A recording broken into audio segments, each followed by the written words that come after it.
Good day, Resistance. This is Esoteric Radio, and we wanted to thank everyone for tuning in to the show today. We want to send wholeness and balance vibration out. It is Sunday, August the 8th, and we are broadcasting a phenomenal show today titled Esoteric, Our Complex, the Catch-22, and the Code Woman Omen. And I'm your host, along with my co-host. I'm your host, Sevan, and my co-host is Sun. And I'm going to allow just for a moment for Sun to say a couple things before we get right into this. This show is scheduled for an hour and a half. There's a lot of content that needs to be covered today. In fact, this might just be the part one of this particular series because there's just so much information to bring out. And before I get right into this, Sun, are you connected on the line? Yes, you can hear me clear? I can hear you loud and clear, baby. I just wanted to say wholeness to Resistance family, and just look forward to building with you guys. We have a lot to show you in the future, and just hold on and enjoy the show. Excellent. Okay, so what we're going to do is we're going to remember the goal of all of our work is to get everyone into higher stages of enlightenment. And it's quite a trip. This is a trip that we're all taking together. I'm just a little aggressive at pursuing the truth, and what I do is I find through the cipher what I know to be the truth, and I bring that information back to my brothers and sisters and present it before them because we feel that is a noble deed. In addition to that, because we are in a reality that is interwoven and connected, that means that ascension to individuals on this planetary system would mean ascension for everyone else that is attempting to achieve that. And so this is our attempt at doing that. And I only say attempt in these cases because it still is a person's choice. So we will present the facts. We'll present a lot of information, especially the illustrations of what exactly is taking place on this dimension. And then we leave it up to the listener, the viewer, or the studier, the seeker, etc., to make their own decision on what has been presented. I wanted to start off the show today by saying a few things, and one is that keeping in mind that spiritual or esoteric knowledge and the quest to obtain what would be called the Great Arcanum, the Philosopher's Stone, the Panacea, etc., is a life's quest, and that extends multiple lives. It's an ever quest. And so at times when you're receiving information, it's very vast, and sometimes you feel like you don't understand. And I wanted to let everyone know that that is perfectly fine, that it is your subconscious mind that picks up a great deal of information. And if you allow the information to pass through you and allow your body to absorb that information, then you can feel what's necessary for you to hear at this moment. I would also like to say that everything is in perspective, meaning that you can look at a situation two ways, always on a binary dimension, and there will be always one of those ways in which it benefits you. Much of what we'll talk about now today is actually about the history of mankind that's embedded within the language and embedded within the symbolism that is choosing to be evoked by the dimension. And but that does allow us at times to go into areas that are a little bit touchy for individuals. I would also like to say that in the history of man, because we are in a womb, we are in a matrix or a ma, what they say is a womb, a place where something is cultivated. At times it is dark, and that is just a phase of the primordial part of existence. And then when one gets into higher stages of understanding the totality of existence, that's where things begin to have a higher hue or spectrum. So we'll get right in. For those that are looking to interact with the interactive show, we are available now at www.matrixunderground.com. That's www.matrixunderground.com. What we do is we have an interactive show where people are allowed to follow along with what we're presenting, and we also have pictures, sometimes movies associated with the particular topic that we're discussing. And once again, for those that are tuning into that, that's www.matrixunderground.com. So the title of the show, again, was Our Complex, the Catch-22 and Code Woman Omen. That's the original title of the show, although it's been adjusted somewhat. And this came about because a good friend of the Resistance, a lady by the name of Jahara, sent David Icke's recent book, which is Human Race, Get Off Your Knees, The Lion Sleeps No More. and it took a while for that book to get to me because I'm in a foreign country. I'm in a foreign country, and but once I was able to get the book, I was able to absorb a few chapters that were key to me, so I can just put a lot more of my data together that I've been gathering myself on the dimension. I did find the book personally to be a good read. It is very repetitious, but they, of course, say repetition is the key to getting through to people. Anyone that has read David Icke's work, there are a few chapters of some new things that have been added to his whole collection of knowledge. And in general, the book is written for individuals that are just beginning to understand what's taking place on the dimension, to begin to go from a process of a stair-stepping process, meaning learning the basics and then getting into the deeper stuff. But in this, there was a lot of questions that were being sent to me about what David Icke was explaining in regards to the moon matrix, or the control system that's been taking place from the moon, and whether I thought that's authentic or not.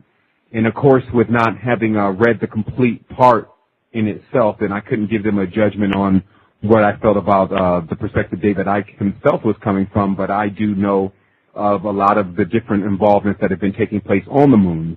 But there was a lot more data that was brought by David Icke that allows us to get to a higher level of knowledge, because when we combine that with the data that we already have, the pieces begin to fit, making us whole. So the first thing that I wanted to talk about is I wanted to talk about this word woman. A while ago, when I was ciphering words, as is done all day, remember that we're cracking a code. We're cracking into what we call the code of the matrix, or the meaning behind the words. And we're taking the language that's most relevant and primarily used by us, which happens to be English. We're basically catering to a crowd that speaks English, at least as their secondary language. But because English itself is a language that has swept the world and everyone is being encouraged to learn that language, we decided to pull the language apart from an esoteric standpoint. That led to many things. It led to many epiphanies and synchronistic occurrences on the dimension, and it leads to what I believe is a very high level of enlightenment on this dimension, because whether you want to accept the information or not, you have a finite system to go by that allows you to be able to determine whether or not something is true or false. So where we're at now in this is because what I begin this post is talking about First Genesis chapter 11, verse 1 through 9. And I thought it very important that I start today's message off with this, because I want to say, I said in the beginning so that I wanted to say a few things, and I guess this is the final thing. In your reality, when you begin to become conscious, you begin to associate with conscious individuals, and some people use Facebook as that channel because it's the most popular at this point. And you have those people that are communicating on your page and sending you emails, and you may at times believe that the enlightenment is coming to the whole world. And true enough, enlightenment is definitely spreading, and it's becoming something that's a lot more popular, especially within the younger crowds. But I wouldn't say it's necessarily enlightenment. I would just say it's the occult. The occult itself is becoming more popular in the younger crowds, and it's becoming just as popular as bell bottoms. And what I want everyone to understand is that for those that are engaging into the esoteric works, is that there is still, and I'd like to be conservative, 92% of the world that is not engaging in real acts of enlightenment or esoteric knowledge. They're still stuck under belief systems and dogmas that are structured for the political agendas of this kingdom. So it's of great importance for those that already understand their level of adeptness. They know that they still have the duty of bringing their knowledge and their particular path or role to the individuals that are around them. So never can we fool ourselves at any point to believe that the greater percentage of this dimension is becoming enlightened. That's not what's happening right now. That is something that we want to make happen. Still understanding also, we approach all of what we do with a very rational, very exact standpoint. There's no use in dreaming. We need exact information and actual information. And so where that leads us to at this point is it leads us to examining everything for its authenticity and bringing real-time information back to our brothers and sisters to let them know where we're exactly at, where is our status on the dimension. Furthermore, I'll talk a little bit just briefly about the 100th monkey syndrome, which is being mentioned now a lot, especially in the areas of individuals who are aspiring to become adept and aspiring to change the world with their message or with their method. And they speak of that if they can allow we can allow this ascension to come to 100th monkey point, which means, well, one person gets it at the 100th monkey or the 100th person, then everyone starts to do the same thing. But the actuality of it is that what we're dealing with on the dimension right now is that 100th monkey syndrome has already taken place with the dark side of the occult. Meaning that at this point, because of the influence from media and Jew, that's J-U, or any way that you can pronounce it, Jupiter or Father Jew, or Jupiter, as it's called, because of that influence, then the world itself that's being accessible to this media is being occultated into the dark arts. And it's reached its 100th monkey. So, in order for these individuals that are involved in this, some on the surface level, some much too deep, but in order for them to actually be able to see where they're possibly in error or could be heading in the wrong direction, they would have to get a full understanding of exactly what they're dealing with. I was speaking to an individual the other day, and me and that individual both agreed that most of the individuals that are practicing in the occult world have very little understanding or understanding of what they're exactly involved in, because they're utilizing the tools of basically the same tools that have always been here, the books, the levels of divination, the geometry within the Venusian initiations, the pentagrams, etc., and that they're only getting a feedback from that channel. So they have a very narrow picture of what's going on, not to mention the greatest danger, which is imagining that the spiritual life is a road to riches. It is true enough that once one achieves the great attainment, then riches itself is one of what they call the sevenfold spirit, or just one of the things like glory, power, riches, honor that you receive once you obtain this higher state. However, if one is to pursue the esoteric works for just riches, then they will most certainly be turned back and confused. So that is bred about with society taking organic itself and making it as a business model. It is turned into the esoteric world, if you want to give it that term now, being turned into a place where people just say what will get them a higher position or more favor within the audience.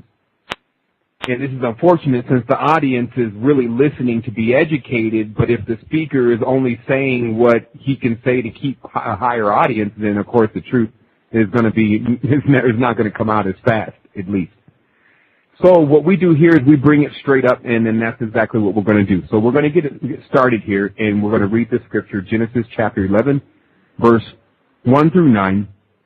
And it says, "And the whole earth was of one language and one speech." And I'll start there by saying that speech and language obviously wasn't either of the two. It was communication through the mind.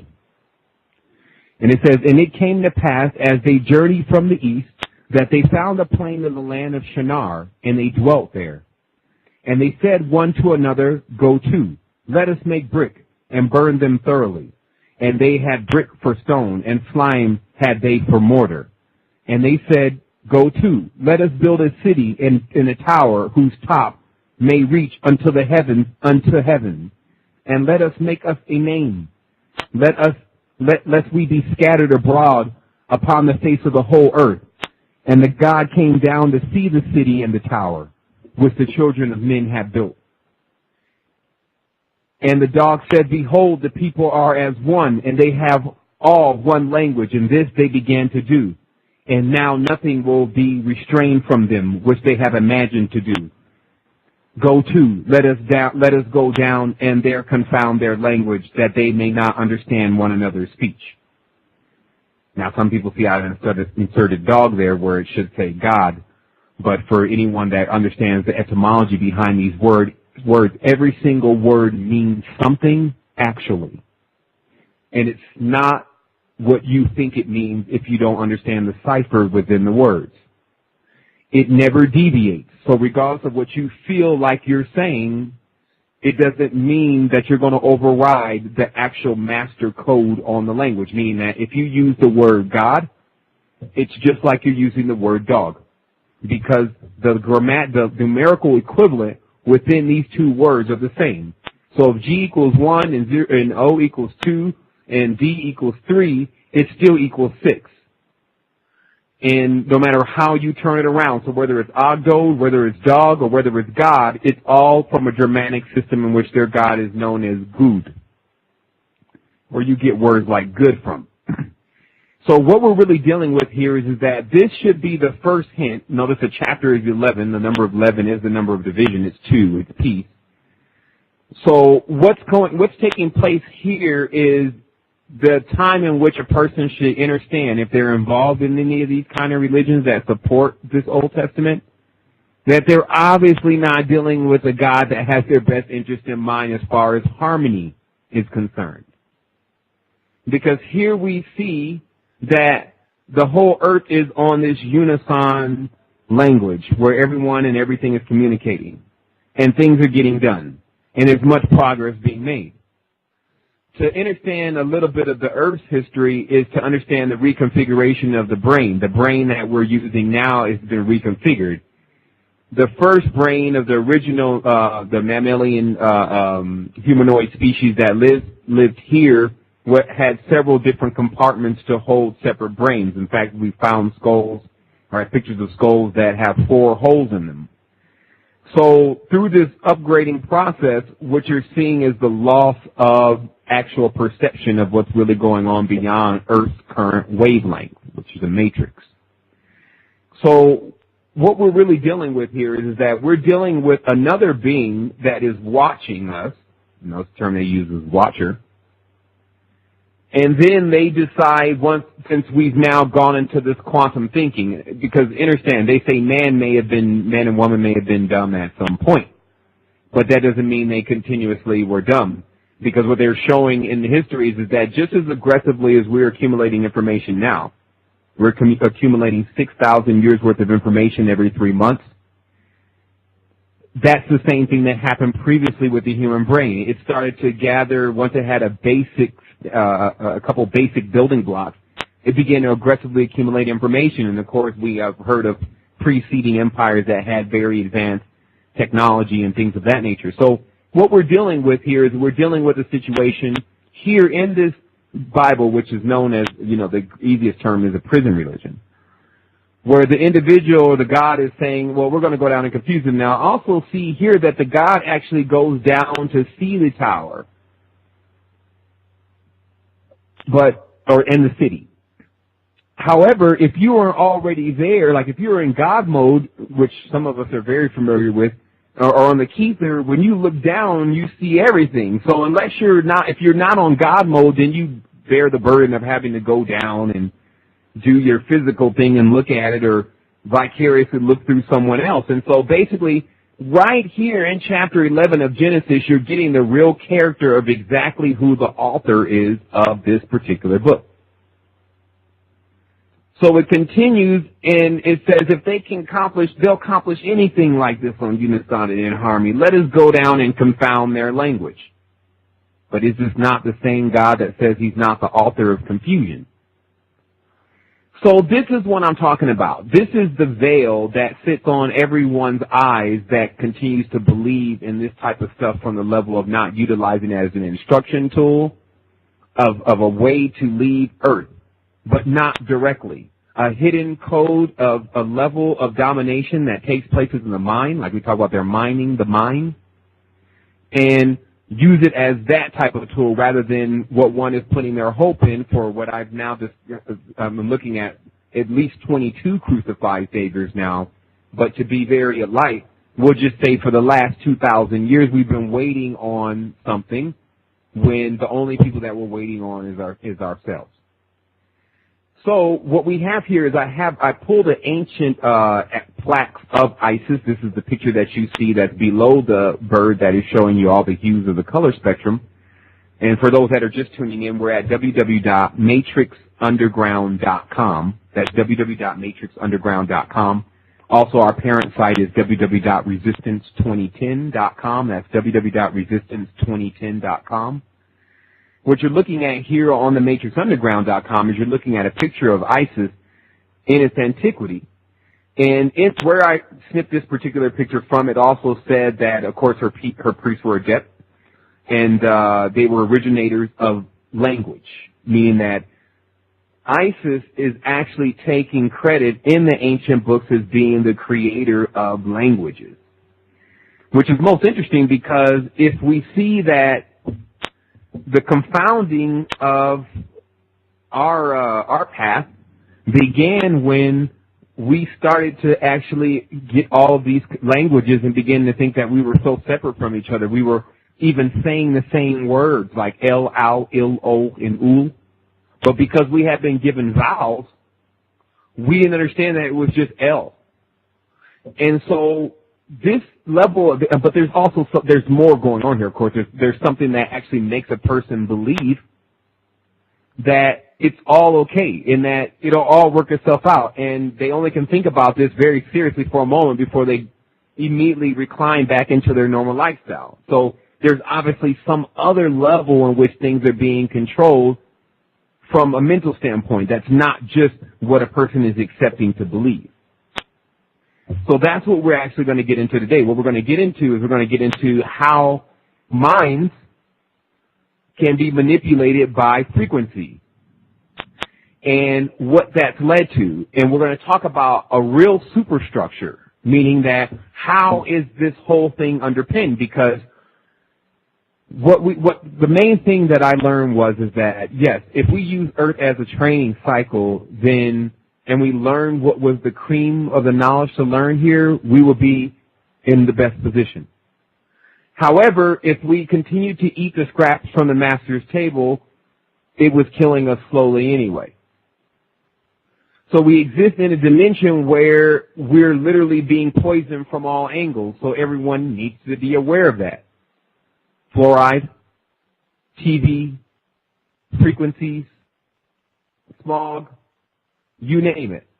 But the fact is that when that's going on, you should understand it from the level of where the military, how the military deals with things. When the military detects a leak or a problem, they advise their officials and deal with it based on what they have in front of them. That's real-time information. They don't do wishful thinking.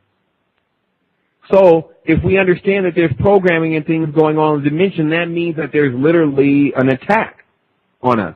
Now, what TV has done is TV has it does a certain thing to the brain also, amongst the many things that it does. But when you watch a horror movie, or you watch a movie where someone gets killed, or you even watch the news and someone gets killed, in order for you to be able to accept that and to go about the rest of your day, your brain actually overrides a certain part of your mind that makes you believe that that's real. So whether you're even watching news or a movie, your brain sends now a signal that says, but that's not real. And so what's happening even with what's really going on in a dimension like this upcoming deadline about 2012 and extraterrestrial involvement and Venusian magic and sorcerers and secret societies, the mind of most individuals just reverts back into that same default mode of, I can't pay attention to this because it's overwhelming for me, because I can't do anything about it. But here we are to tell you that the resistance is strong, and we're actually here doing something about this situation from a level of principalities, meaning that some are still encouraging individuals to go march downtown and write to their politician, but these are just branches on the tree. They're not roots. In order to deal with this situation, because it's underpinned by mysticism, you would have to have a firm understanding of mysticism. So what our contribution is to cross over what science has discovered, the advancements that we've learned in the languages, and several different things that we now have in our possession, like the internet, and to apply that now to our understanding of what we believe is taking place here in this galaxy. And the most interesting part is that I will tell individuals this. Before, when people look at these problems that are going on from this hyperdimensional level even, sometimes they were just overwhelmed. Oh, there's no way we could get out of something like this. But the fact of the matter is that integers like the internet itself being introduced make those notions non-rational, not correct. Because we can affect people, places, and things, what they call virally, meaning in one day, if a million people get together and set an intention at a certain hour and a time that everyone has across the board and makes an intention across the planet, then that's going to happen. So I still see that the potential of this society is great, but there's a level of being creator that now many people are being introduced to, not everyone. This is kind of the next level of things. This is where one goes up, another one goes up, another one goes up, and then on the opposite side, one goes down, another one goes down, another one goes down, meaning that this is the part of society where we actually get a chance to upgrade or downgrade, like it says, behold, I saw the ladder going up and down, into another existence, because this one is finite, because it's material. So, two questions in the world. Why am I here? And what happens when I die? These are the two biggest questions on this binary dimension that we're calling Earth. So, if everyone would scroll down from this picture of the adept Isis, who also goes by the name Venus, uses very different symbolisms, such as the owl, such as the clamshell, many different symbolisms. We can we can understand that this is something that's taking place on this dimension in real time, and it behooves us to figure out exactly what's going on in order for us to get in a position of being from children to adults. Now, this has nothing to do with your age. People are being treated like children here on this dimension at 50, 60 years old. They're being given very little knowledge about what's really going on, and many of them have had no choice but to revert back into the old way of doing things because there doesn't appear to be any new path in plain sight. And as we talked about before, in order to build a new path, you probably would need to know the construct of the path in which you're on already. Still understanding that leaving Earth's dimension means that every single thing about this Earth, from tables to chairs to sunlight to plants, may not apply in the next dimension that you're going to.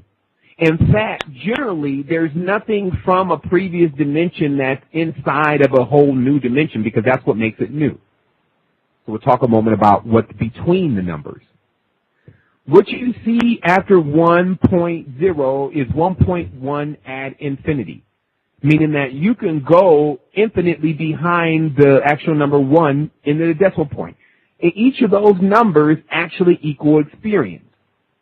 So this means relatively that if you wanted to stay on Earth and continuously experiencing variations of E3, as I call it, Earth's third rock from the sun, third dimension, or E is the 3, it's just turned the other way. So if you want to stay on E3, then you can be here infinitely, because the decimal point continues to cipher more and more realities, more and more constructs of the same thing. Though you'll still see buildings, you'll still see chairs, you'll see anything that you can see on TV, futuristic buildings, etc., but it still will be a construct of E3. So I wanted to talk about ME for a moment. ME in the Sumerian text were these things that they kept referring to that the gods were in possession of. MEs. And it says that this being, also known then as Ishtar, who is Isis, who's Ashtaroth, who's Inanna, etc., was actually a mortal woman that tricked the god into giving her one. Now, many people have been confused that have run through these texts about MEs, but because we have the cipher now, we know the ME itself, as I have written down here, it says that MEs, or holy words, are programs, sigils, designs that unfold into the whole the whole belief system of the government over our species. So basically, the ME is something that you bring into a planet that you see at its preliminary stage, because you can imagine the levels of existence outside of this wavelength. So it's very easy for something on the higher wavelength to see something starting to develop and say, okay, well, this is the time in which we should move in. But when you move in, people need to understand magic is not poof. Magic is, there's a repetition, there's a system that exists in between that. There's actually, if you want to go get something out of the kitchen, or you want to glass out the kitchen, to make it appear in front of you, there's certain things that have to happen in order for that to take place. Either you have to get up and walk and go get it. You can, for those who have the mind strength, they can imagine it and pull it over to them and have it float into the air and land there. For those who choose to use elementals, the elemental can go get it and bring it back, and it's almost like it's invisible. And so there's all these different methods, but something is going to happen in between there. And so that's what MEs really were. They were actual diagrams to take species to the level in which was determined by the ME. So if the ME says, we want this system to be run on material, here's the language, here's the designs, go and give it to the species that are there. Here are some of the things to implant into the environment. Here's some of the plants and things that are needed from other planetary systems that keep that level of control going on. Here are the frequencies, the list of frequencies that are needed to keep this going on.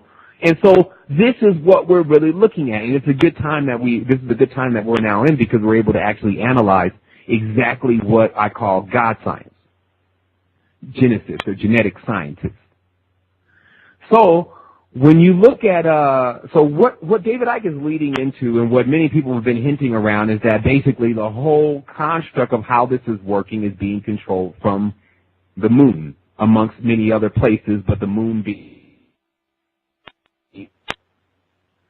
In addition to that, you have, of course, a control center on Venus and a control center on Mars. But still understand that these control centers only exist because Venus and Mars and the moon are pre-programmed that you're accepting that exist because of what you've seen from NASA, what you see when you look in the sky, and what you think you feel.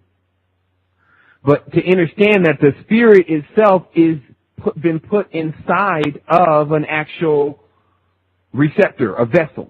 Meaning that the spirit in itself is more like untamed, unbridled horse, something of this nature. And that's why in a lot of the death pictures you see the horse or the unicorn chained down the earth. It's chained down by the body. As you see what Toole is saying, he's saying this body is holding me, and it's reminding me that this is an illusion.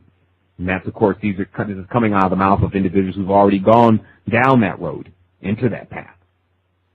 So what we're doing now is we're going to highlight exactly what the paths consist of, and that should definitely bring one to understand how to undo what I call the firmware. But before we do that, I want to take a quick moment. I want to converse with Sun to see how our lines are doing, to see if there was any questions that we need to answer at this point, and just to give a general check on things. Okay, we have one caller on the line. And that caller, if you have a question, you just press 1, and that will raise your hand, and then we'll be able to address you, 505. And as far as the chat room, if anyone has any questions, you can just type it in the chat room, and we'll ask it. But other than that, everything is smooth. Okay. All right, so we'll just go ahead and continue to go forward. So what you'll see here below this picture of Isis is you'll see this diagram that was drawn up, I think, yesterday. And this was a time where some nice transmissions were definitely coming through about just putting it all together in black and white, because a lot of this stuff just keep in my mind. And when you put it in black and white or right in front of you, you kind of get a bigger part of the picture. And so remember, for those that are just tuning in, we're on www.matrixunderground.com. That's the interactive show. We're here with a picture that actually looks like a billboard or a whiteboard, and it's written on with marker. And you can actually click that picture in order to blow it up, because it goes quite large so that everyone can see what I drew here. And so basically what we're dealing with here, and I'm going to make this as simple as possible, is we're dealing with a higher level of influence. In this particular construct, it appears that the reptilian species has implemented a program that has jammed our wavelengths to allow us to be only perceptive of certain things. Originally, between the lion, the serpent, and the many different breeds of higher breeds of animals, there obviously, with the serpent, has been certain issues. there are certain parts of this ideology that the serpent carries that is now being referred to now as the R complex, or the reptilian portion of the brain. And it's said that these beings tap into humanity because of this particular insertion. So this is what we see. We see that in the DNA that there, of course, there's an insertion within the DNA. We see that in the brain that there's been an insertion within the brain. So just from these two alone, you can now control things spiritually and physically. Controlling them from an auric level, which is what their DNA does. It controls the wavelengths and the signatures and frequencies of their aura. And then the brain, which is the control module for the whole body. So this is the actual insert that has caused mankind to be in what they call a fallen state. Fallen to me only means that you can be at a higher state. It's in perspective for me. I don't go into the stories of what we were before and how things were great and then we ruined it and now we're here paying for things. There's no knowledge of that. In fact, it seems to me that if you were being punished for something and now you're here on earth and that's what your punishment is, it would probably be more of a punishment if they just told you that's what was going on. So the stories about that the humans are here because they're being punished because they did something because they were originally high beings and now they're fallen here, I don't go with that story. That's the prison religion. That's you did something wrong from the start. I'm not going to tell you what you did, but you're forever trying to get back. You're forever trying to get back into a good state with me. This type of relationship, even if you look at that on a relationship level, like if you have a significant other and significant other is always hanging something over your head and saying, well, because of something you did wrong, which I'm not telling you, it's made me feel a certain type of way, and until that changes, I don't really want to deal with you. So what kind of relationship is this? Human race has to understand that if we're here speaking out, this is because we're supposed to. If we're here talking about this, and I've seen a lot of people discussing many parts of what I'm discussing today as far as the ascension of our species, this means that we should do this anyway, because if we just sit back and let Earth continue in this Ouroboros cycle, it's going to be destroyed here in a moment. And that's, again, everyone's TV reality has them not wanting to accept that. But realistically, this planet can't, this matrix, this virtual reality cannot take the actual chaos vibration of what people are being occultated to accept, which is destruction of the dimension. This is pervade all over the dimension with the gods that are continuously being evoked that people have no idea what they're about, and they just keep using their symbols, using their pictures. Because someone asked me, well, how do I get myself out of this? And I said, well, get rid of all the things that you have that are related to that, unless you're using them for dissecting and studying. Meaning that if you're not a Christian anymore, but you still like the baby angel your grandmother gave you, come on. To understand an angel is an angle, and they're going to always have an angle when they come at you. There's going to be a motive there. So what I want to talk about, number one on this list is jumping. What I discovered basically is that how this whole thing is wired together is everyone's wired in. So the veins in your hands and the meridians of your body actually are the ley lines of this planet.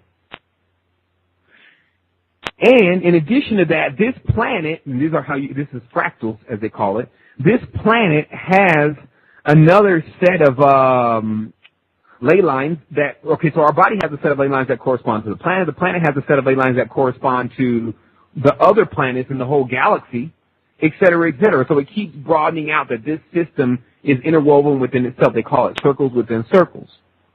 So just like you see with your veins, there's certain areas that cross. And when those areas that cross, of course, they're stronger because they have two veins.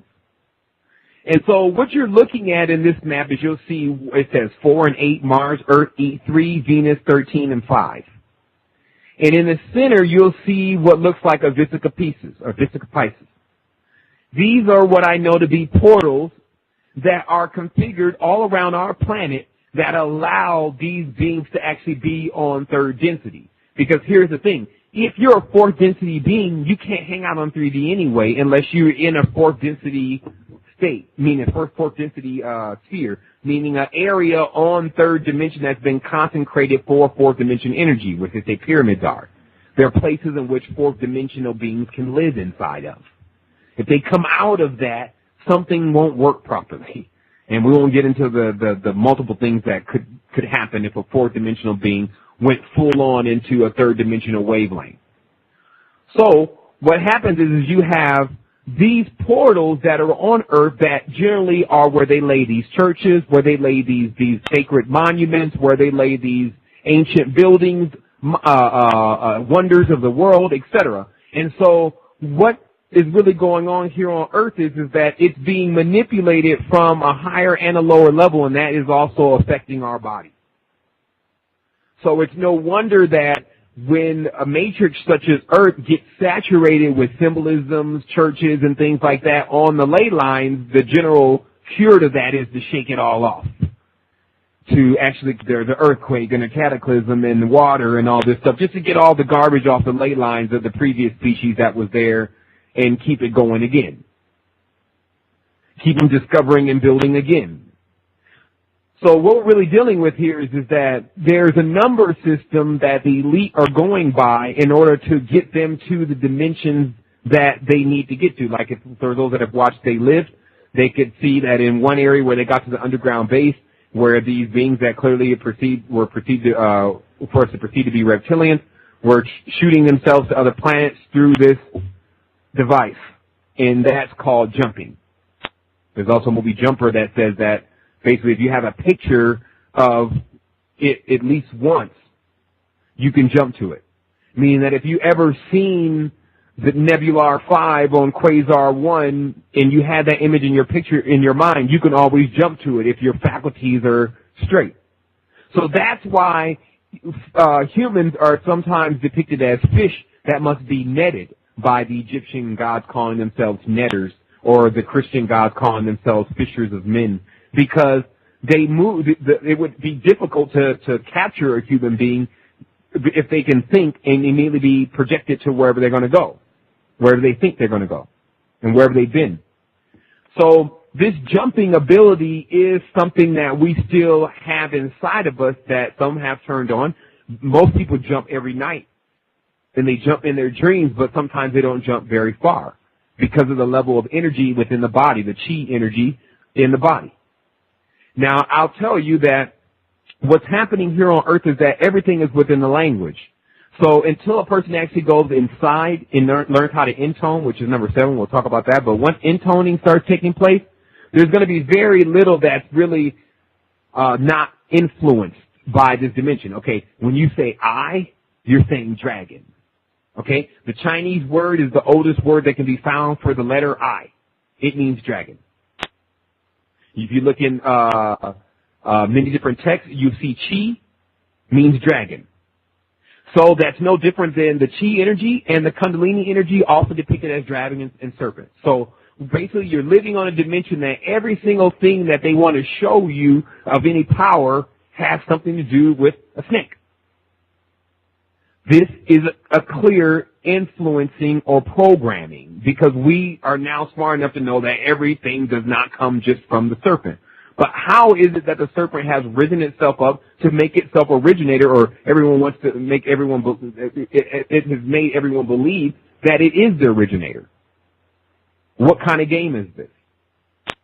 So, the moon in position to Earth is perfectly positioned as such to cause the eclipse, because the sun in itself bringing energy through our moon, so basically the energy that will come from our sun is tampered and reconstrued by the moon and then projected to us through frequency.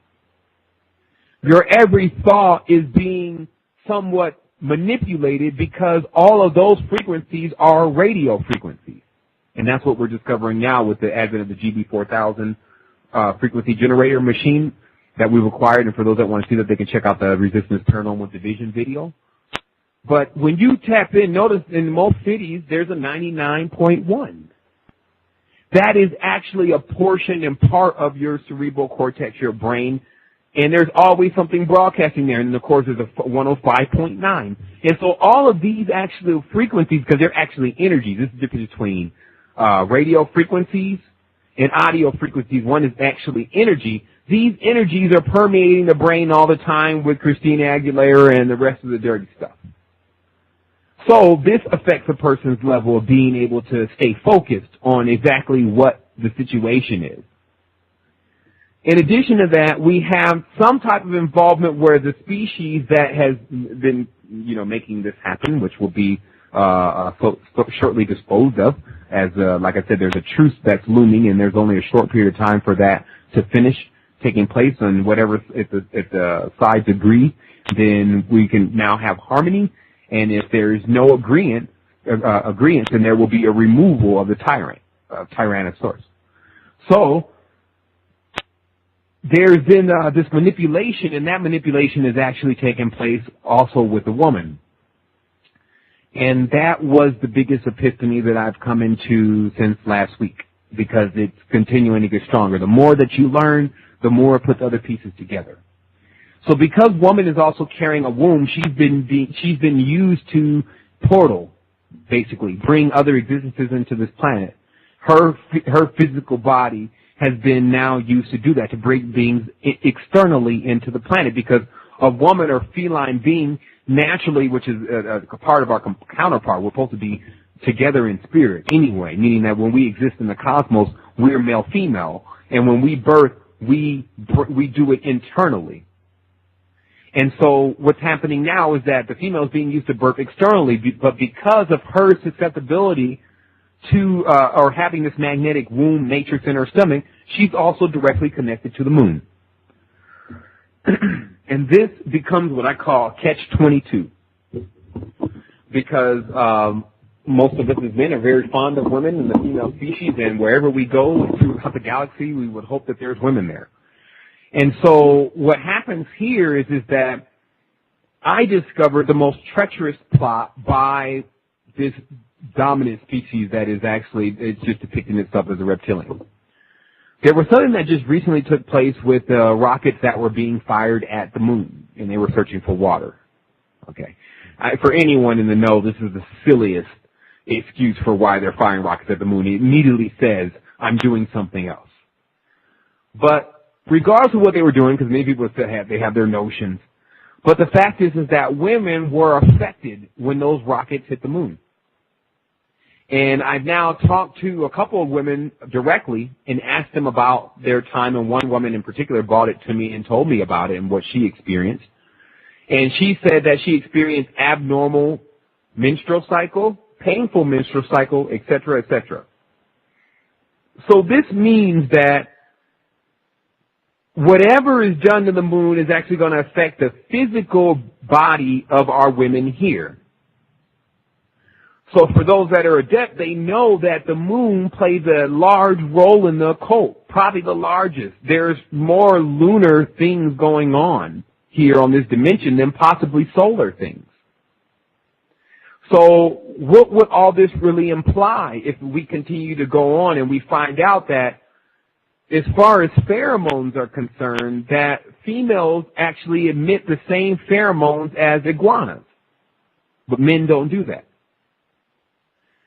And then when we look into the ancient text, we see that there's some type of relationship between the woman and the reptile that is just kept under wraps as an omen, meaning that something that is very deep, but no one will talk about, and it has a very deep spiritual inclination or insinuation.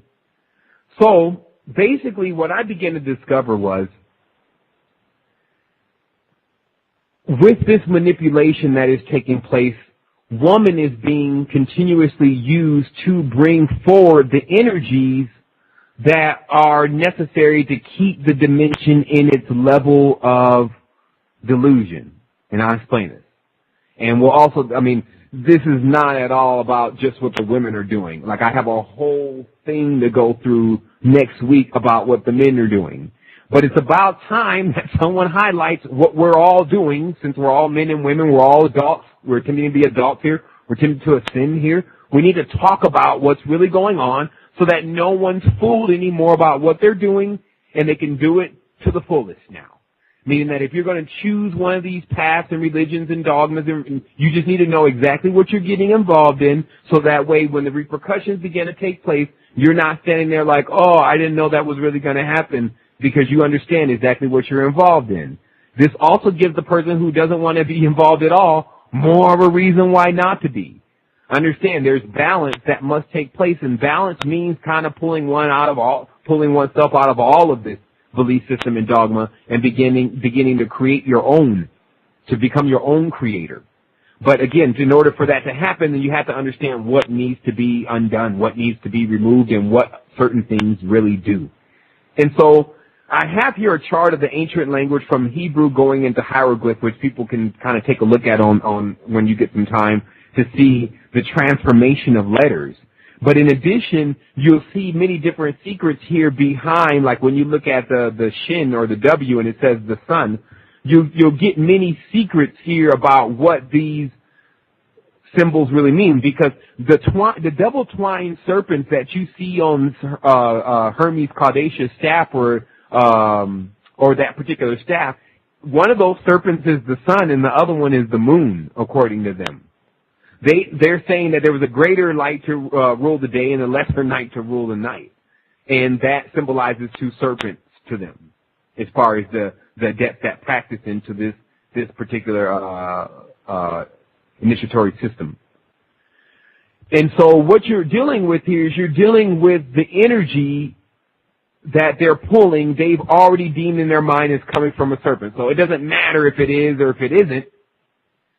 What we imagine is going to happen. So I wanted to go all the way to this number 7, this intoning, before I start to get into other parts of this message for today. What I discovered is that when you're hearing frequencies, and there'll be a lot on this in a moment, I'm going to be posting up a lot of things. We're just getting frequencies into FLAC files, meaning lossless files, or files that can actually contain all of the sound itself, because when you convert into things like MP3 format, you lose certain frequencies. And so what we're doing is we're converting these files, and what I found is, in a deeper meditation, is that there's another way to speak. And this way is simply making the tone itself with your mind, not humming it, not saying it or whatever, but actually making tones that you hear with inside your mind during meditation, and this allows you to be able to communicate. Because what happens here, what's happening now is that the ears as a receptor, there's so many things that can come into the ears, but there's very few things that can come out of the mouth. The mouth has a certain frequency range, and it's very limited compared to what can actually go in the ears. So let's say the ears can hear up to 20,000 hertz. The mouth can only speak up to, let's say, 20 hertz. So there's a whole wave, thousands of wavelengths, millions of wavelengths in there that can never be emitted from the mouth. So this means that there's another way of communicating, and that communication is right where your forehead is. Foreheads. Okay? On your forehead, there is a whole centric frontal lobe system that is built to project frequency. And language itself is so dumbed down, so weak, that when you project language with your mind, it doesn't do very much. This is why mind reading, mind controlling, and things like that are really only done by the adept, because the adept is speaking a whole different language. It's speaking a language of symbols. Because and they can fire symbols. Now, right back on the top again, firing symbols from the mind, firing sounds from the mind. If you look again at that picture that looks like a blackboard, you'll see Saturn there, right? And, you know, in the esoteric world it's just Sa, but we'll just call it Sat for now.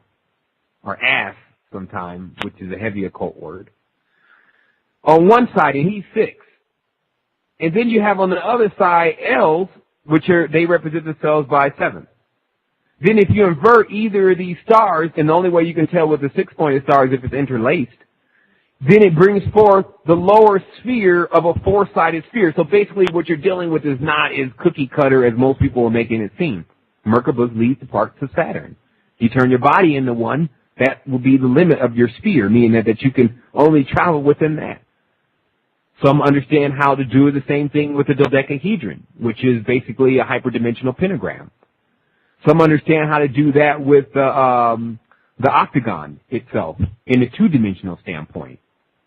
So there's this whole thing going on, and what I'm here to do on the dimension right now is to unveil, as they say, no one's unveiled Isis. Oh, until now, because Isis is not a woman. That's what they're saying happens when you unveil Isis, you find out it's not even a woman.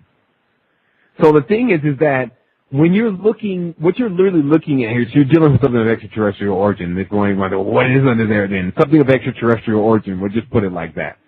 So what you're dealing with here is that sat, you get that in your word satellite. So if you look at E3, Earth, you'll see these satellites, which are like 2-dimensional crescents themselves. You see these satellites sending signals to Saturn. There's a constant tapping and watching of what's going on Earth, virtual reality. Then when you understand the elves in the elf kingdom, elven kingdoms, high kingdoms, in fact, that 7-pointed star is called the Elven star. For those, the 7 sisters of the Pleiades, that's what it means. It's the Elven star. Go look it up. So the Elvens are the high blood elf races that were here, elf waves. Every single thing that you hear is a being. So if you tap into 23 megahertz or 23 hertz, you'll see, and there's pictures of this on the cymatics post, you'll see the being there. You can see his face. You can make it out as clear as day. That's number 23. Regardless of where that frequency is played, it will evoke that being. And so every day when we're talking, we're doing a complete evocation, occultation. Where we're walking, as we talked about before, there seems to be a hidden occultation going on here on this planet where people are doing things like they sit down, they go to the kitchen, they make clip pentagram off of a newspaper, but we're clipping a coupon, didn't notice the pentagram was on the back. Lay it down, it may be dark in the room, light a candle, then forget where their keys are, walk in a circle, then find their keys and go sit back down, and the occultation has begun right before they go to sleep. This is the level in which things are being controlled. And the elite, as they call themselves, so-called elite, it's much worse with them. They can't even see any of it. They only see themselves. They're caught up in I, the dragon. Okay? So let's go forward here, and I wanted to talk about sold. It's a very interesting word because it's literally a triple connotation. Sold as a word means that it's been bought for money.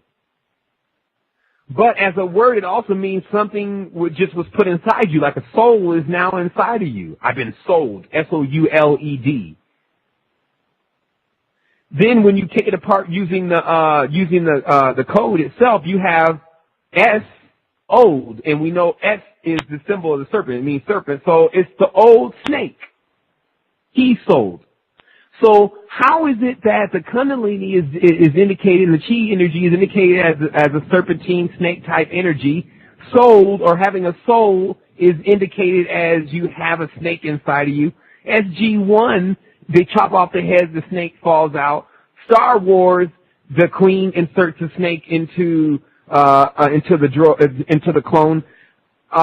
Matrix, a snake is pulled, or a worm-like thing is pulled out from the belly button. What are they saying here?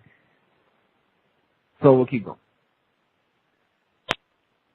Scrolling down past the picture of the actual charts of the language, past the picture of the indigenous storyteller, and to the next picture you'll come to what they say here is the human brain. What I began to discover is that we actually had two hemispheres, two planets within our brain. One side was one planet, one side was the other, and the middle was the actual portal. They call this the fissure, gray matter. Fissure king. So in this center of this is called the corpus callosum, it's supposed to light up. It's supposed to be full of these basically very small wires, to get a visual on it, that have an electric current running across them so they can take the information from one side of the brain and send it to the other so that way you can put things together. You don't have these things working, it doesn't connect, nothing connects. You're just like, you're confused, you're trapped in a vibrational frequency. Your other side of the brain is actually containing all your hyperdimensional information. The right side of the brain is containing hyperdimensional information. The left side of the brain is containing all Earth's construct and firmware. So what you're really dealing with here is in this picture, you see they show a picture of two serpents here wrapping themselves around the brain as if one is blocking the actual communication from the other. This is like the sun and the moon. Then you start to see why when they say the big transformation started to take place in all these movies like Heroes, and there's several movies, but they show you there's an eclipse that generally starts to take place when a person is going into their higher selves or higher being or just transmuting. Because this is the time in which the sun's energy is fully amplifying the moon.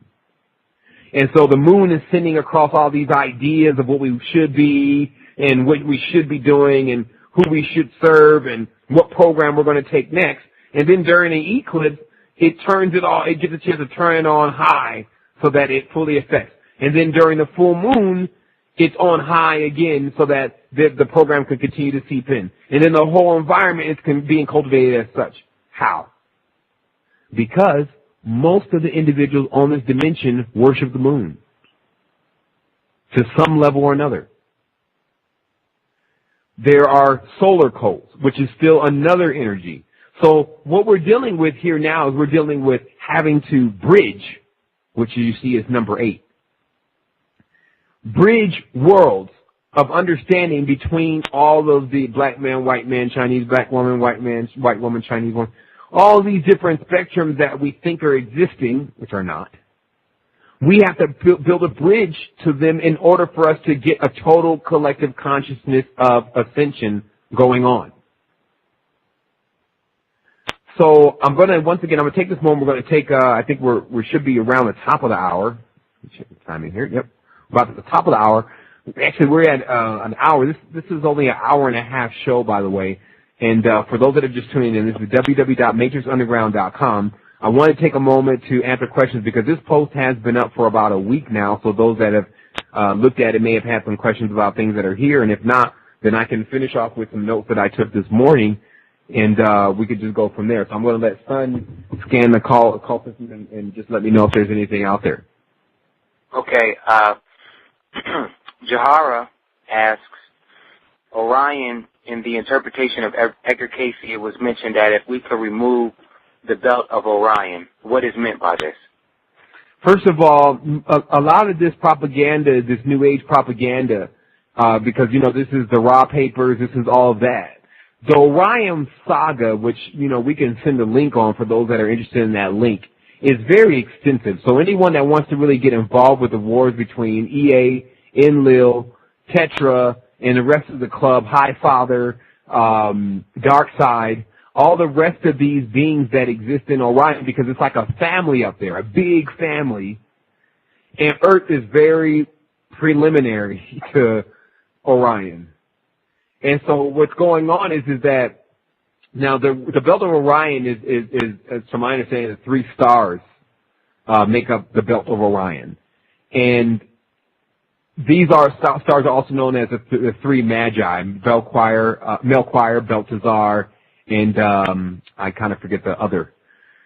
However, what we're really dealing with here now is that these systems are so extensive. Like, I could take a person through the occult all year, explaining to you, like you see on number 4, Pooh, Pan, Puck, Baphomet, Bacchus, bacteria, how it starts on the low level, the abyss, Crowleyan, up inverted, Satanist, 7-pointed stars, elven queens with rings.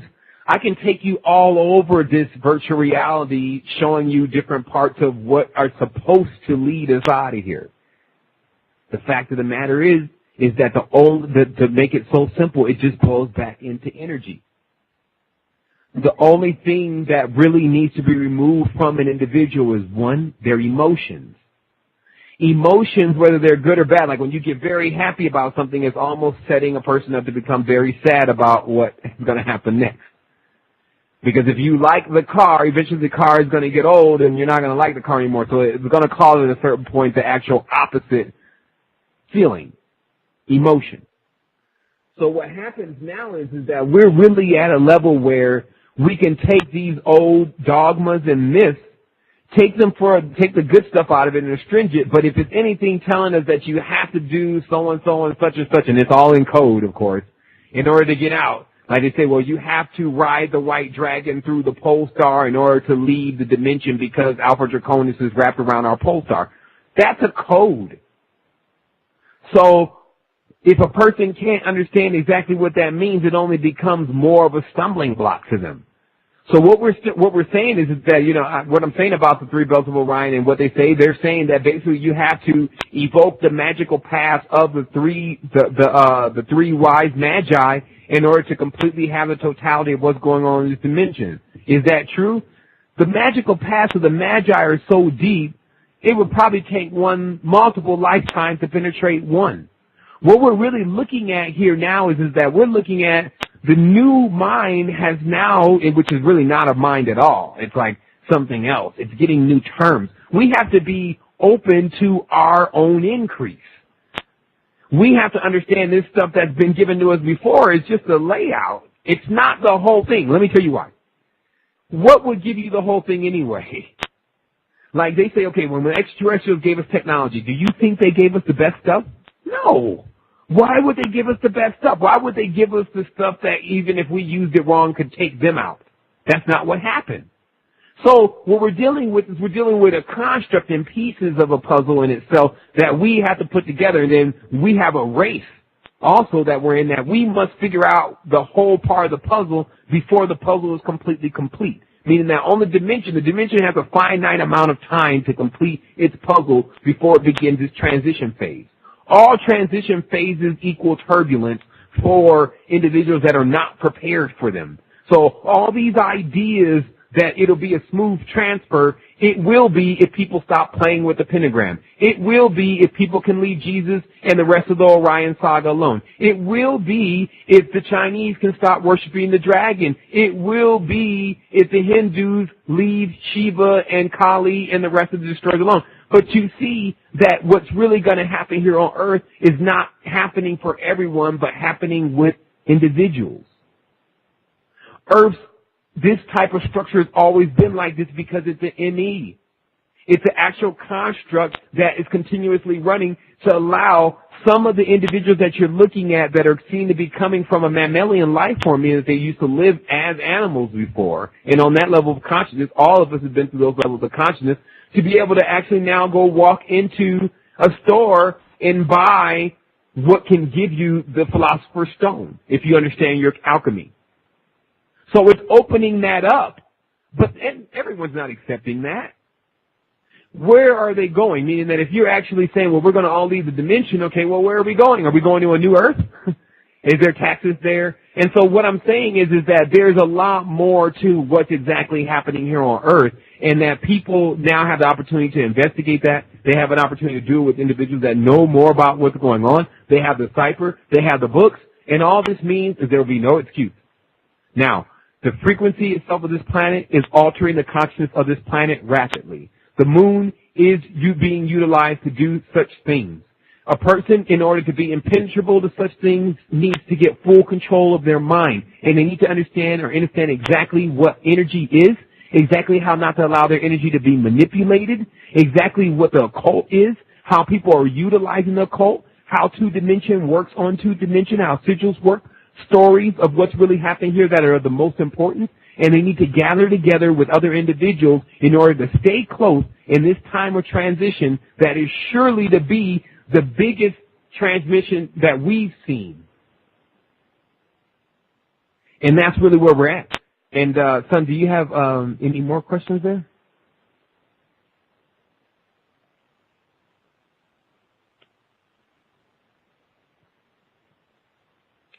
Okay, I'm going to give a moment for Son because sometimes he does actually pause his line. I'm going to go ahead and start going through some of these notes that I had here today in this last, I believe we have 20 more minutes on the line.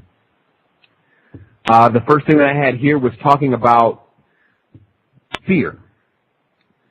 And how fear, okay, first of all, your pheromones and your scent. What this is about is that when you wear different scents, and that's what oils are really about, you actually put an auric field around you, and that's why certain oils can put in an auric field around your body. Certain oils can be rubbed on chakras to increase the power of that chakra. So, when you sweat or when you give off your pheromones, these pheromones also correspond to your aura. What's most interesting is that the sweat that you get from jogging is not the same kind of sweat that a person starts to break out in when they're in fear. It's a totally different pheromone. And so I wanted people to understand that the way the energy is pulled is by basically the level of pheromone that's being exerted from the body. That's what becomes more entertaining for whatever could be trying to get that energy or whatever energy you're trying to attract. If you're trying to attract something positive, then there's a certain smell and things that are associated with that. And if you're trying to attract something negative, there goes the sewer. And so the thing is that these are things that we need to be aware of, because even with our fears will manipulate the environment that we're in if we're seeking to get into some type of experiment. For those who have seen the quantum communication video, which is very important to take a look at, it starts to discuss things as when other people are in the room in a real experiment on a quantum level, that they cannot be involved in those experiments from an observer level if they're in doubt or what they call conscious, because conscious in this sense being a person who is not just observing, they're actually looking at it to determine whether it's going to happen. Even in their mind, they're thinking maybe it's not going to happen. This actually takes the wavelength of the experiment, or quantum experiment, down to zero. So this means that if you're in the room and you're attempting to manifest something very positive, and there's someone in the room with you that knows how to manifest, or generally they know this by default, how to manifest negativity or manifest doubt, then they collapse your wavelength. So be aware of that. I wanted to talk about also... Seven. Yeah. I thought I had a moment to jump in there. We did have a hand raised in the queue, and I also wanted to there were some questions asked. What do you mean by transmission, and can you explain the dragon symbolism? I'm not sure if those are specific, but I did want to jump in there so I could get this caller with this hand raised. Okay, well, let me answer that real quick. So the transmission in itself is that there's always a communication that's going on between us and all these planetary spheres, planets, influences, etc.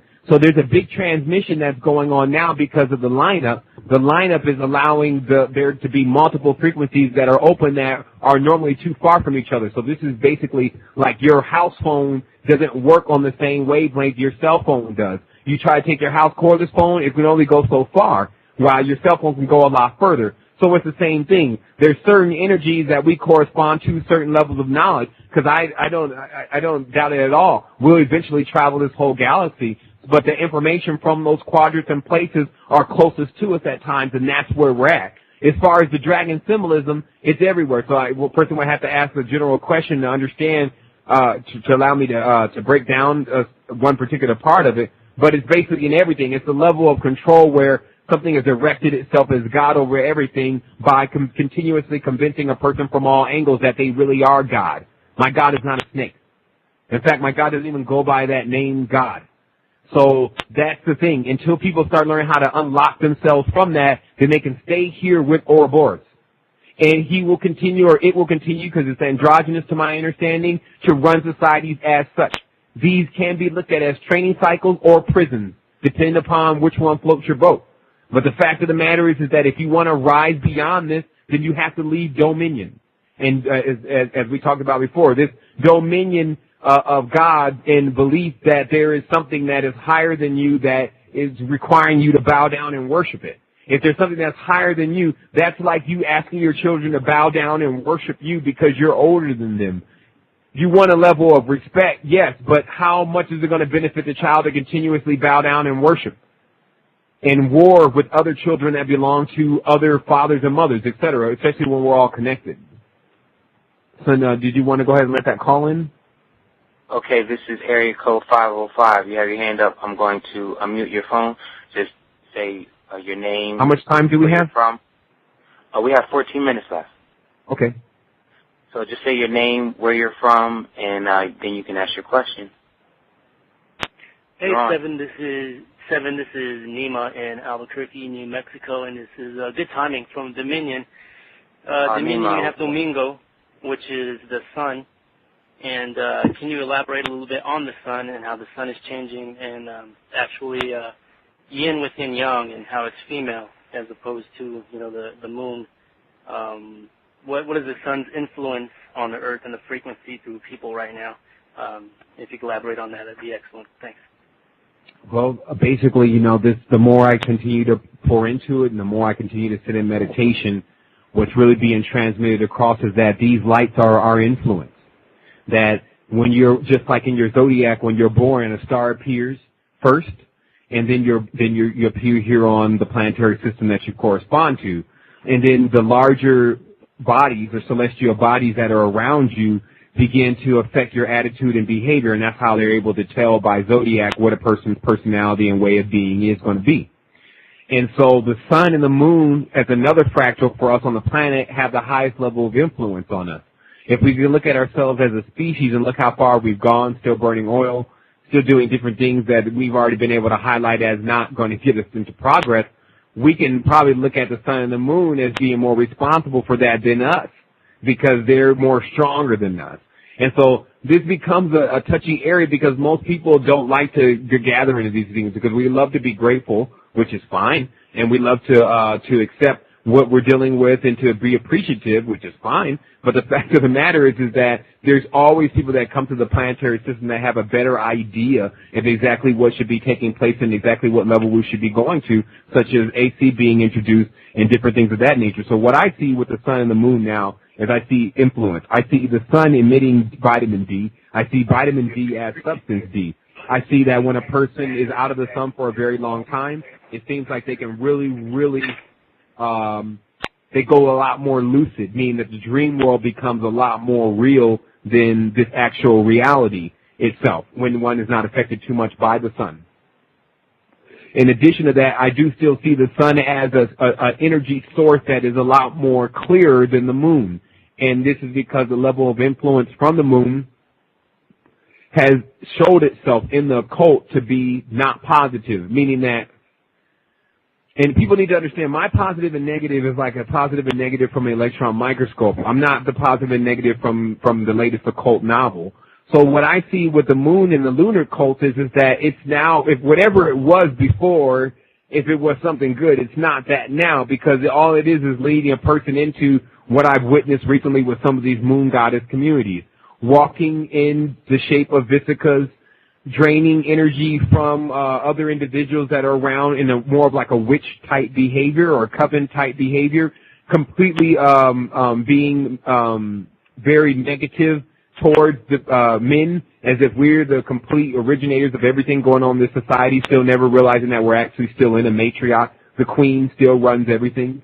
So the thing is that that's what I see with these celestial bodies, that they've been influencing the human race, because without both of these celestial bodies would be complete darkness. And because people are afraid of darkness, then they like, well, if we didn't have the sun, then we wouldn't be able to see. Now, if you didn't have a body, you should see what happens next. Basically, the sun and seeing and all this has to do with something that's material based. But the spirit in itself, what I have to say in this, I'm glad you brought this up, is because what I'm coming to realize is that if you accept too much of what this reality consists of, then when it ends, so will you. Because this thing it's on a time clock. I have other pictures, and that's why this is going to be a part 2, because I have a picture of clocks, ancient clocks that were depicting this whole cycle that we're going through now as a clock. And these clocks are really, or I say clocks when you remove the L out of them, these clocks is phallic, This is the part of our dimension that we're seeing is under the influence. And so it goes a lot deeper because we've been able to definitely trace back some of these, some of the reptilian life forms as being able to emit these kind of energies. If you understand, even in the Kabbalah and in a lot of the Grimoires, when it begins to talk about the radiance of the angels, or when you go into definitely the Kabbalah in the book of, I can't remember exactly the book, but the book itself, it talks about basically the energy of some of these beings that are up there, and then they're in comparison to the sun. So the sun I see, as I just was looking at this other, this indigenous document, is called 100 Suns. And so that's what we're really dealing with. We're dealing with celestial bodies. The sun is a little bit different than the moon. The moon seems to be an artificial base of some sort, a Death Star. While the sun seems to be an actual body, a spiritual body of energy that is carrying in the indigenous days a female energy. The moon, if it's just a celestial body, if it's just a artificial celestial body, is not male or female. It's artificial. It's AI. Now, the interesting thing is that you see an eye in the middle of the moon on this picture that I have on the board. David Icke has another picture like that shows the eye in the middle of the moon. But if you look at this chart of languages and you look under, I believe it's the third chart. You see here is third, second. Yep, on the second chart, you see an I, which is the Hebrew letter Yod, but the actual pronunciation is I, the I. And so this is how you have to keep relaying it back, because it shows here, it just shows the eye, but an eye of what? Just the eyeball? No, it's the eye of a dragon. And so this is where it all starts to connect, because we're able to cross over these religions.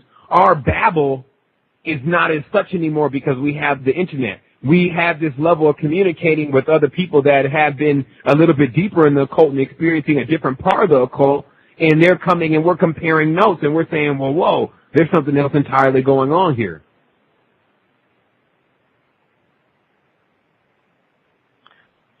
Okay, Nima, thanks for your question.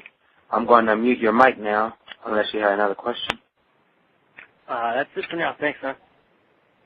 No doubt, no doubt. So we have 7 minutes. Yeah, thanks a lot, Nima. You have 7 minutes left, Sevan. Okay, so I'm going to go over this list real quick, and we're not going to take any more calls because I want to make sure that this all gets out. Rules and roles. There's only a difference in vowel here, R-U-L-E-S, R-O-L-E-S. So, of course, the construct of the matrix means rules. There's rules here. Anytime you can jump and you fall to the ground, there's a rule. So the thing is that what it is on this dimension is that everyone that could choose to fit one of these meaningless roles in life, which is basically just taking away from the earth and doing what they want to do and not thinking they're in the collective, et cetera, they're in the roles. They're in the small pieces of a clock. Now, remember, in the Matrix, if these rules, these words are the same, they say the rules, some can be bent, some can be broken. So that means that whatever role you're in spiritually, because every person that's in a spiritual path is playing a role, some of those roles can be bent and some can be broken, meaning that there is a way to go through occult knowledge and not go by the system of occult knowledge and just bend and break some of the rules, take certain things to get yourself to a higher level. Because remember, most of these systems are built to fit the agenda of whoever wrote the document itself. Generally, it's from a hyperdimensional standpoint. It's not just some king who's authenticating it. There's another being there that is instructing it for it to come through them. So, the waveform is the rule. This waveform here that we're in that's making us perceptive of the world as we see it is a particular rule in place. Now, what's generally going on with people right now is they're given just enough energy as far as, because there is a vampiric thing going on in the dimension where a person's energy is being drained by a lot of these electromagnetic devices, etc. And we have things to counteract this, and that's why people should log in, www.resistance2010.com, and download some of the free downloadable tools, frequencies, and things to change your environment. But what you're dealing with here is that you're dealing with, they pull just enough energy, they pull all the energy and keep you with just enough to remain on this wavelength. And so that's how you break the wavelength, is increasing the energy and the vibration oscillation within the body in order to be perceptive of what goes on beyond this. In addition to that, I'm reading through actually some stuff here. Channel saturation, relaxation.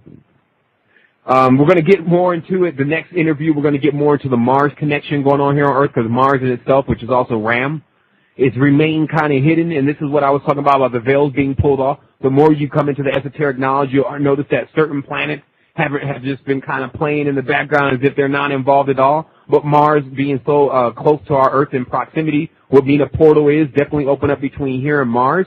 Mars is called the red planet. There's supposed to be tons of beings here still from Mars. Many of those beings go by the name Maria, or Miriam, and many different names. So there's basically a whole colony of things that went on Mars. Still contains Ma within the name.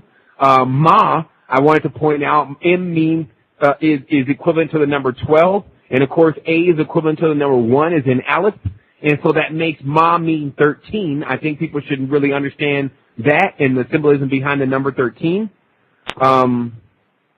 I was talking about here very briefly, there's going to be a new construct that's being formulated now, meaning a new system in order for everyone to go by that's a lot more pure, a new language of cymatics, something that our brain was originally on and how our body originally works that allow us to be able to change our DNA and to be able to reconstruct things from a level of thought, which moves faster than light beams. So the thing is that that's really where we're at now. I know that we're almost at the close of the show, and I just wanted to take this time, just this last part of the time of the show. Son, how much time do we actually have left here? We're at 3 minutes left. Okay. I wanted to take this time in order for everyone to know that next Sunday or every Sunday we're going to try to keep it up. Either we're going to do a radio show or we're going to do the Skype question and answer. But on the next show, the next time we get together, next Sunday, we're going to do manifestation. We're going to work on everyone thinking at the same time what we all can agree upon during that call in order to speed up things for other people, because we have a lot of energy that we have here, a lot of energy that can be channeled to people. I have a friend that is a part of a very important network that's called the Karma Experiment, and for those that are interested in that, definitely send me a link in an email, and then maybe I'll even have her on next show when we do have one so she can explain some of the things that she's doing. And I just want everyone to know that this is definitely being taken care of. Everyone that's in the know now is fully aware of what's needing to be done or becoming aware of that, and we have all the energy that's necessary to do it. The reason why salvation hasn't come, if you want to use that term, to this planetary system is because it's already deemed that the humans can do it themselves if they want to.